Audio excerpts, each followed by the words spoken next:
Le décor.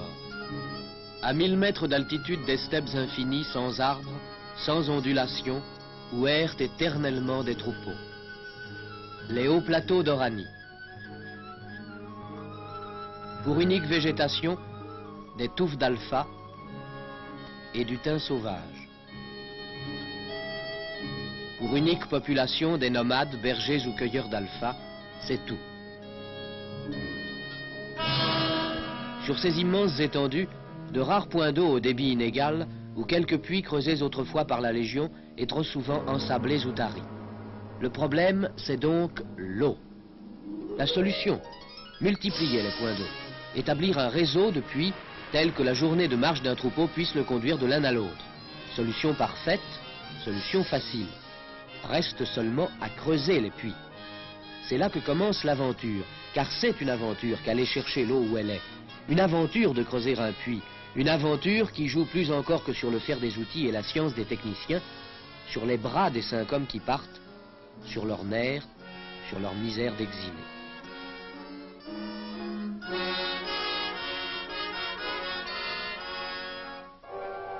Dans la cour du service de l'hydraulique du triste village de Trézel, l'ingénieur est arrivé de Belle-Abbesse, peut-être d'Oran. Dernières instructions, dernières précisions, derniers conseils, pendant que sur les camions s'empilent les pièces du treuil, la toile de la tente, les outils et les provisions, le matériel d'un camp de pionniers, les pauvres richesses d'un camp d'hommes seuls.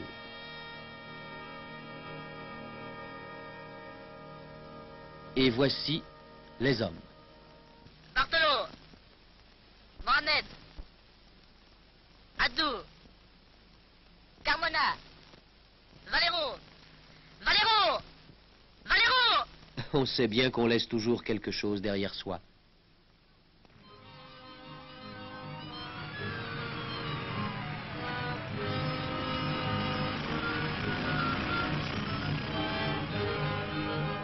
La route. Kilomètres sans histoire. Le bruit du moteur. La route. La route. Et puis, la piste, qui s'ouvre soudain comme une sorte de tentation incertaine. La piste avec les ornières qui lui donnent son sens au milieu de l'immensité, où les échos de la caravane réveillent les pâturages endormis.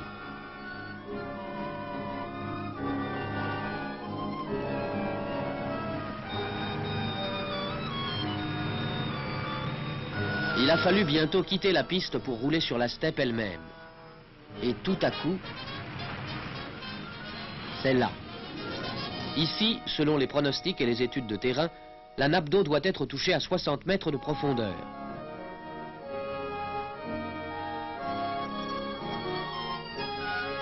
Il faudra aller la chercher à travers les couches de calcaire, l'amener au jour à travers cette margelle encore idéale, tracée par un compas rudimentaire, pendant que se dresse la tente, cette maison où les 5 hommes vont vivre des mois, loin du monde, enfermés comme sur une île, dans le cercle d'un désert d'alpha.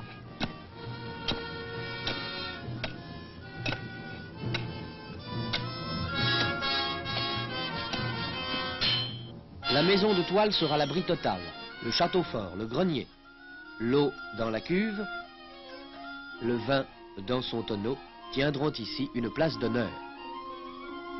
Le vin surtout. Entre 3 pierres s'allume le feu. Le premier peut-être qui ait été allumé à cet endroit depuis les premiers âges du monde. Voilà le puits. Pour l'instant, c'est un simple cercle qu'un homme taraude à coups de pioche. Un trou sans importance qui s'approfondit pelleté par pelleté. Rien. Rien. C'est sans doute ce que pense le berger nomade qui passe avec son troupeau en marche vers l'eau. Il peut sourire. Un puits dans ce domaine de la soif, un rêve. Faire jaillir l'eau dans ce désert, illusion d'illuminer. Il garde son doute. Les autres ont ce qu'ils ont. Leurs pioches et leurs bras, la longueur et l'ennui des journées solitaires, leur courage, la peine des hommes. Et pelleté par pelleté, brouetté par brouetté, le puits s'enfonce. Déjà une croûte de calcaire. Déjà la première mine. L'eau secrète. Combien de rochers, combien de coups de mine les en séparent? Il faudra combien de semaines, combien de mois pour rencontrer enfin l'eau vive?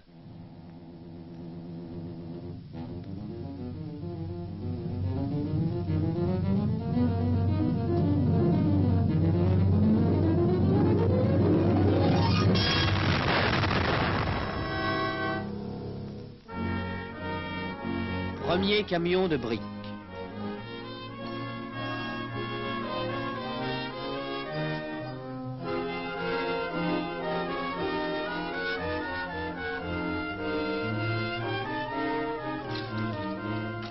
Le premier arrêt sur ce coin de désert depuis que des hommes y vivent. L'annonce que le trou ne sera plus seulement un trou mais l'amorce d'un puits. Le terrassier fait place au maçon. La main qui creusait se met à bâtir. Le trou maçonné prend sa forme d'œuvre humaine. Creuser, maçonner pour éviter les éboulements, c'est le travail des jours. Les jours passent. Journée que seule emplit le cri des pioches, le bruit des truelles. Parfois seulement une visite. Celle de 2 gendarmes du bled entournés sous le ciel vide.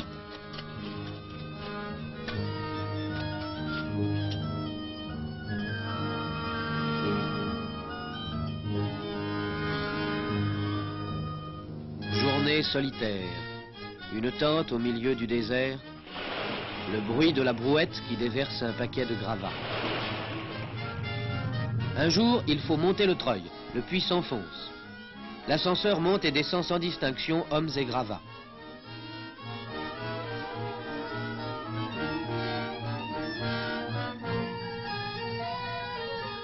En bas, l'homme de la pioche, l'homme de la pelle. Au treuil, un homme qui fume éternellement sa branche de thym sauvage. Un homme à la brouette qui fait inlassablement la route entre le treuil et le tas de gravats.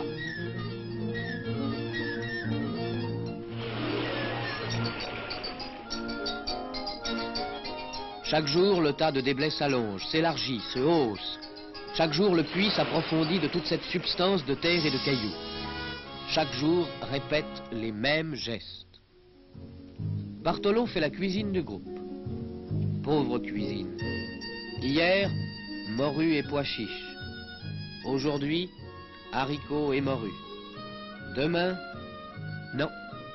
Demain, un plat de roi, perdrix du désert. Il y a quand même des exceptions. Les mêmes journées, les mêmes gestes. Pauvre repas, où l'éternel plat de haricots finit par couper l'appétit. Seul le gros vin rouge au goût de râpe a chaque fois une nouvelle saveur. Les mêmes journées, les mêmes soirées vides, les mêmes jeux primitifs. Parfois, soudain, l'éclair d'une colère. La brutalité d'une empoignade. Tant de jours à voir les mêmes visages. Pensez-vous que c'est toujours supportable? Chaque semaine, pourtant, il y a une pause, une détente, l'arrivée du ravitaillement. Comme pour ces bagnards de la solitude, un nouveau visage prend une valeur. Quelle douceur s'ajoute à une lettre, même indifférente. Et la bouteille d'anisette éclaire les visages comme un miracle. Le pain pour une semaine, les nouvelles pour une semaine, cette pauvre joie pour une semaine. Et à nouveau, la pioche, le treuil, les gravats. Aujourd'hui comme hier, demain comme aujourd'hui. On s'enfonce dans le puits comme dans le désespoir.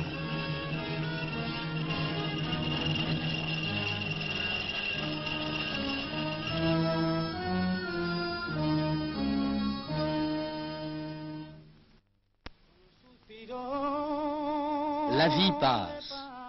Soirées interminables après la dure journée, où l'on tue les heures à boire du thé en chantant des chansons qui parlent comme toutes les chansons du monde, d'un visage qui s'efface et d'un cœur qui soupire. Con un suspiro le pago, yo miro quien me mira, ni acaricio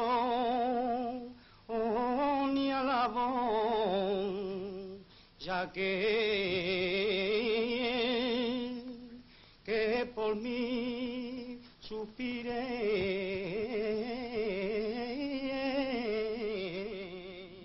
Aube sinistre où les yeux s'ouvrent sur un groupe de chacals.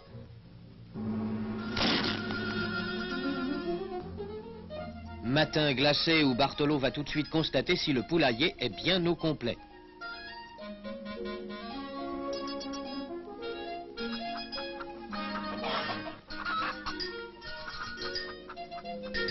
Parfois, au milieu des briques, mauvaise surprise, un scorpion. le puits s'enfonce. Parfois, une pierre glisse, une brique tombe, un blessé.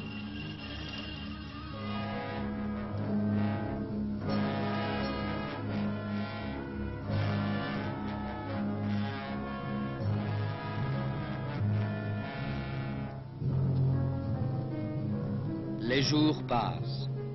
Depuis 15 jours, on a dépassé les 60 mètres et rien n'annonce encore l'approche de l'eau. Le doute s'est installé au milieu des 5 hommes. Qui parlait d'eau à cet endroit? Non, il n'y a pas d'eau. Pas d'eau. Pas d'eau. Ils sont tous d'accord là-dessus. Leurs 3 mois de travail inutiles, ils les regrettent. Il n'y a pas d'eau et ils en ont assez et ils veulent rentrer.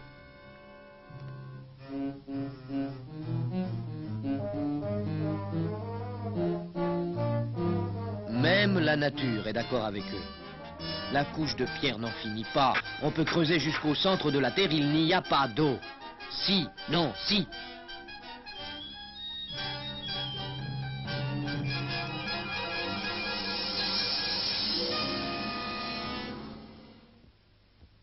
Creusez encore.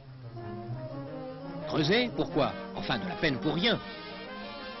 Mais comme on dit en Espagne, en avant nous autres. De nouvelles journées, toujours pareilles. 65 mètres, 70 mètres, 75 mètres. Chercher l'eau secrète, quelle misère. Dans la galerie, à 80 mètres sous terre, on a le monde au-dessus de soi. Si le puits s'éboule, si le treuil casse, on est enterré vivant. Et l'eau? Pas d'eau.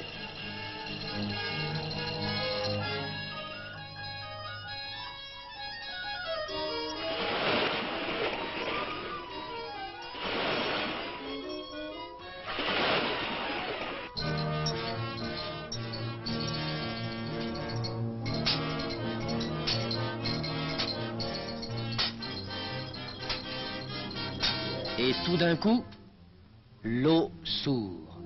L'eau secrète, ils viennent de la rejoindre. L'eau qu'ils ont cherchée si longtemps. L'eau pour laquelle ils ont donné leur sueur, leur peine, leur ennui, leur misère de tant de jours. L'eau. Arriva! Arriva! Plus de 4 mois, ils ont attendu ce moment-là. 4 mois dans des murs de toile, avec le repas de morue et les cris des chacals, avec cette folie de la solitude qui fait monter la rage ou qui vous couche sous le poids du désespoir. Vous comprenez qu'ils soient heureux. Vous comprenez qu'ils aillent le dire au prochain centre. 40 kilomètres de steppe et de piste, 80 kilomètres dans un camion de rencontre. La nouvelle comporte vaut bien cela. Et puis voir des visages, voir des maisons, voir autre chose.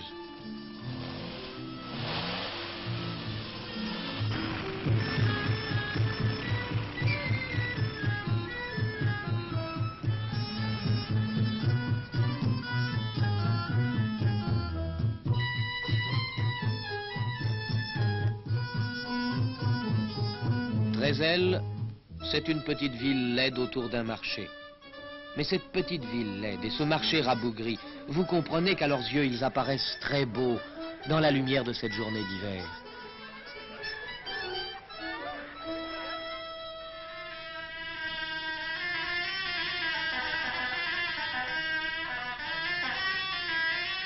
Vous comprenez que pour eux, aujourd'hui, rien ne puisse valoir cette halte devant un plateau de thé, cette heure passée à regarder les petites berbères qui dansent aujourd'hui comme on dansait ici il y a plus de 1000 ans.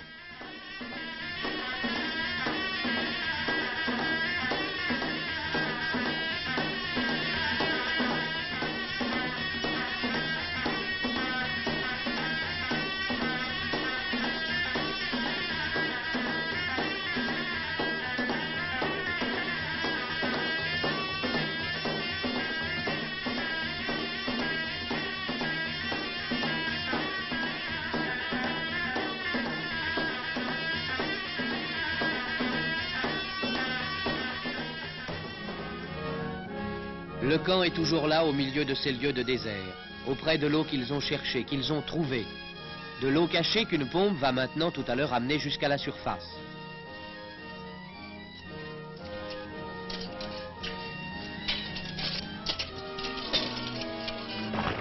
Voyez-vous, c'est tout de même une minute émouvante, celle où d'un tuyau banal sort la première eau qu'on ait jamais vue sur ce coin de terre. Cette eau qui cherche sa route pour la première fois. Cette eau que tout de suite, le téléphone du désert va annoncer aux quatre coins de l'horizon.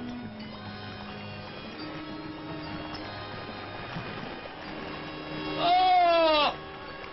Oh! 2 heures après, et les nouvelles vont vite, quoi qu'on en pense dans ce pays perdu, il y a déjà un troupeau qui dévale vers la première mare du nouveau point d'eau.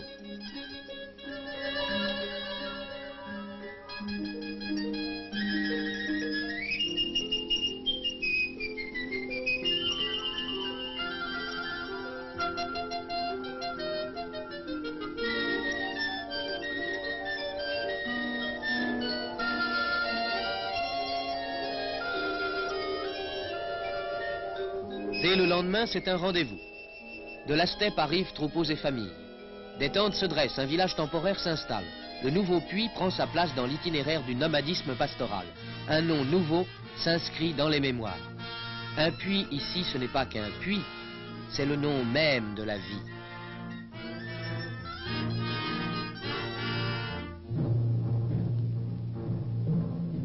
Peut-être les bergers se doutent-ils confusément de ce qu'un puits représente de peine, de misère et de courage pour ceux qui l'ont creusé. Peut-être pensent-ils plus simplement qu'un puits est un bien inestimable qu'on doit payer d'un geste rituel. L'un des plus beaux moutons sera l'offrande aux hommes du puits comme aux obscurs génies de l'eau. L'eau coule. Demain, les forçats de la steppe s'en iront, ailleurs, pour creuser un autre puits. Ici, l'eau coule désormais.